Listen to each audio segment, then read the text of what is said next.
That's the new mayor of East Liverpool, Ohio, my friend Ryan Stovall, also St. Clair Township police officer. It's time to get caught up with what his vision is here in this great community that has been my second home for close to 3 decades, East Liverpool, Ohio. We're at my good friend Lou Bellino's Casa de Emmanuel on Mulberry Street in the east end of East Liverpool, of course, where his family is from. We begin by talking about manufacturing, and that's what I believe is going to be the cure for many of these river towns. And for many years, Homer, Lachlan, China, our good friend Joe Wells, and you think of First Energy, you think of ATI. This is an amazing region, and the possibility of the Shell petrochemical plant and the billions of dollars that they will invest if and when they make the decision to go ahead with their plan along the Ohio River in Monaca. The future is bright, and obviously you must believe that or you never ran for this office. Yeah, Rob, we're in a great position here. Right now we have a electric car manufacturer looking to come into the city, and one of the first reasons that the gentleman stated that they wanted to come here was because of the cost of doing business here in the valley. So, he said with our meeting, if he would have stayed in Texas to do his business, it would have cost him an extra zero, meaning billions instead of millions to build his plant. So, and then like you said, with the Shell company coming in with their processing plant, it is looking pretty bright for us right now. I've known this family forever. Obviously, his brother Mark and his uncle Jerry, who, along with me, for about 2 decades, we did local sports here in this great community, and I absolutely love everything about East Liverpool. But when I think about the future, it's about your kids, and they, of course, Haston and Shaylin, as far as them being able to, at least, if they decide to stay here, they can do so. And you're a very young man as well. And we keep talking about the job shelf, so as far as the next 10, 15, 25 years, as far as these companies making a commitment to stay here. If the Shell plant happens, there'll be a lot of offshoot businesses, plastic plants, and a whole lot more. And this region will really prosper because of that. And places like Mountaineer Racetrack and Casino will give people some extra cash to be able to go out and enjoy themselves. And they, too, are a big part of the future here. When you look at the next 5, 10, 15, 20 years here in the region, you have to see as much prosperity as I do. Absolutely. One thing that East Liverpool is also is with Kent State here, we're a college town. And we have to embrace that. And we haven't always done that in the past. And one of my objectives over the next 4 years is to make sure that we embrace Kent State. They're no longer a 2-year university. They're a 4-year university with students coming from all over the region. We have Newcastle School of Trades now underway downtown. They'll be open in the fall. And studies that we've done have shown that the students want to live here. So, downtown's looking very good. And then once you start your urban core, it just prospers outward from there. So. I left this region in 1999, and I was kind of brought back by my good friend Craig Newbold, who invested a lot of sweat equity and a lot of his personal money in downtown as far as redevelopment. And for many years, the only person standing as far as manufacturing was the former WTI, now Heritage. So there have been people and companies who have believed in this region for a long time. And I personally would like to see people like that have a chance to see their mission accomplished by actually their money that was invested and time start to pay dividends. So I think you realize you have to look at those who have really stayed the course through some very difficult times, right? Oh, absolutely. Craig's been very helpful. We've grown pretty close over the last year or two with ELCPR, a group that's been started that helps with development here in East Liverpool.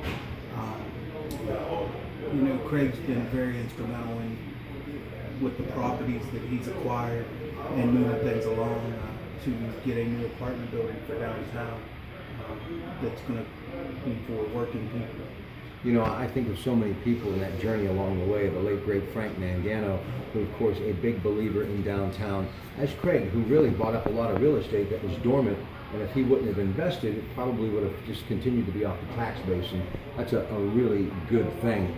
But when you think about this region, at one time over 180 plus potteries, the city of Hills and Kilns, and that really was who you were. What the steel industry was up in Beaver County, the pottery industry was here in Columbiana County. How much of a part of that is still your future? Because you've got the Museum of Ceramics, and people, when they think of pottery, they think of this region. And Joe Wells, too, invested a lot of his own money to keep Homer Lachlan going in Fiesta Ware, and of course they continue to thrive, and you have great eateries and restaurants popping up, in particular here with Lou Bellino just being one. So it really has been a team effort, hasn't it? Yeah, it has. The pottery industry obviously has transitioned a little thanks to the Wellses and their cooperation with Halls, purchasing Halls. They're able to continue also, and that helps the city of East Liverpool tremendously. Obviously, just being across the river, Homer Laughlin is one of the East Liverpool's largest employers, right alongside City Hospital. Yeah, City Hospital has stayed the course as well. But when I think of East Liverpool, I think of its people. And people who come here really stay here. And people who have been here, families remain here. This is a great place to live, isn't it? I love it. I've had chances to leave and go elsewhere. My family started the ice and coal business, delivering that back in, I think, 1900s, 1920. So that's how far generationally we go back here. My grandparents worked in the pottery. And like I said, my great-grandparents with the ice and coal business, Anderson's Ice and Coal. You are so strong as far as your first responders in any region. But we all know one thing, and you being a police officer, you need a strong police force. And they have one here in East Liverpool, but they've had to struggle at times because of the tax base. But if you can increase that, you will be able to continue to increase the wage and be able to get people to come here and stay here and raise their families and be able to educate them and house them and clothe them on a good wage. And the more businesses that come here, the more money will be spent, and that in turn will be put back into the community. Talk about your first responders, and of course you have a paid fire department here, which is rare, and I'm a big proponent and fan of them, of course, too. For many years, the former chief, Mr. Croxall, is a big believer in this community, as are the current people with the police and fire department. Talk about that. Well, we have a great police department and fire department. The people don't realize exactly what everything that goes on. They read what's in the paper. Our police department is undermanned. We know that, and one of my campaign promises was to increase the manpower and take care of that issue. We've taken steps so far, rearranging schedules and looking at the stats to see where the manpower is needed, and arrange things on shifts so that people will see over the next few months the changes and a higher police presence on the streets. In the fire department, we've made a commitment to replace firemen that retired. In fact, we have a new fireman and a new policeman that's going to get sworn in on the 29th of this month. That's great. I guess in closing, I'm going to give you the final minute to talk about your vision.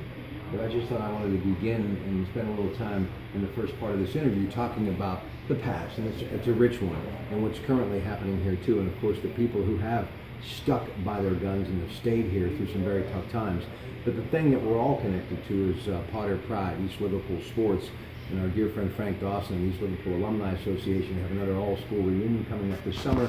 But when you think of this area, you have to think of Lou Holtz and the incredible Upper Ohio Valley Hall of Fame and the Lou Holtz Museum. But on that note, I'm going to pass the ball back to you and just talk about your vision and what you'd like to get accomplished in your first term as mayor. Well, like I spoke of before, we're a college town. We have to embrace that. We look at ourselves as a educational hub at this point. Also, we need to become the entertainment destination. Looking at maybe a theater project, a sports complex project, things like that to draw people in. Right now, you have to drive a minimum of 30 minutes to go to a movie or go somewhere else. Neville Island Sports Center. Go up there, go ice skating. I've been there. I'm sure you've been there. We can have that type of thing here. You have to have big dreams, and that's where we're at. It all starts with increasing the tax base, though, and that's where we're headed. City Hospital is set to be taken over by Prime, and I think that you'll see a real good relationship develop with Prime Health and some expansion of services there, I'm hoping, and some things coming back. Well, listen, thank you for your friendship and good luck. Thanks, Rob. I know you do a good job. Folks, this is one of the greatest communities in America, and it just goes to show you that young people are still getting involved, still stepping up, and running for public office. Why? Because they want to make a difference. This is your Pratt Pack. Have a great rest of your evening, and so long from that beautiful community that is East Liverpool, Ohio.